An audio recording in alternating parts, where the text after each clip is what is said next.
Ibaruwa umukozi yandikiye nyirabuja wamuguye nabi mu buzima. Iyi baruwa yayimwandikiye bamaze gutandukana, atamuhembye kandi yari akoze imyaka 2.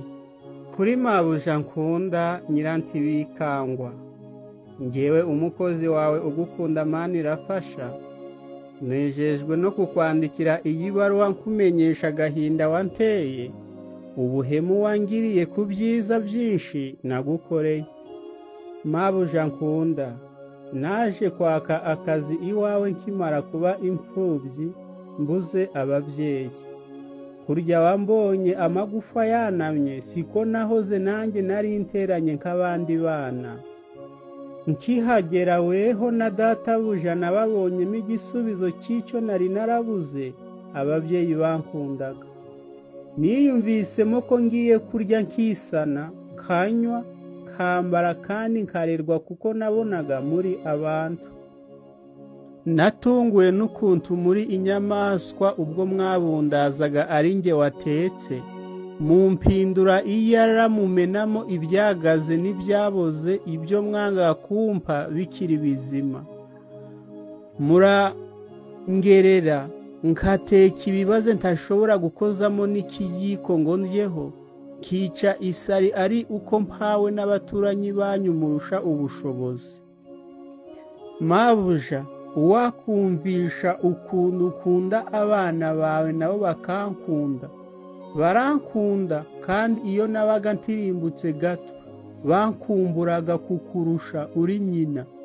Mabuja, uwakubwira ukuntu nakubereye indahemuka ubwo nari ku rugamba mpanganye na databuja washakaga kuguca inyuma igihe cyose wabaga udahari. Ndamurahira ndaningira korera indashima y'inyamaswa nkawe nubwo ntabyicuza. Sinigeze menya ko uri umugome ku rugero nk'urwo nkubonyeho. Uko habuze ikiyiko, uko isahani imenetse imenywe n'abana bawe, uko inkono ishiririye bitewe nawe wantumagije, ibyo byose wabikataga mu mushahara wanjye ntabizi. None imyaka ibaye 2 ngo mpembwe ntahe nje kwiteza imbere, umbwiye ko ahubwo nkurimo umwenda w'ibyo nangirije.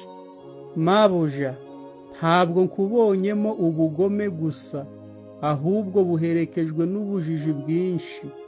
Mbese uja wibuka ko weho n'abawe nari mbafite mu biganza, iyo mba nkawe bitewe n'uko wanyiyeretse kare, najaga kugukora mu nda, nari kugucura inkumbi kakwirenza nk'uko ntampuwe yabikoze igihe yicaga abana 3 ba nyirabuja Mukamwaga wari umugome nkawe.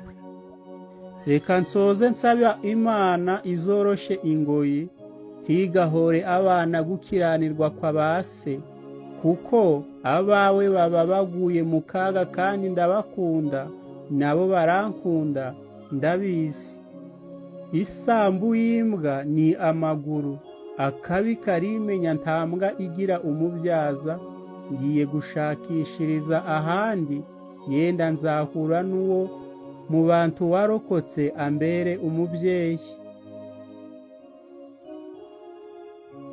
Icyakora nubwo uri mubi ntubuze icyo umaze, kuko uwagukoresha nk'imfashanyigisho atanga urugero rw'umuntu mubi byasobanuka.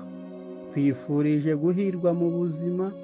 Ni uwari umukozi wawe ugukunda Manirafasha.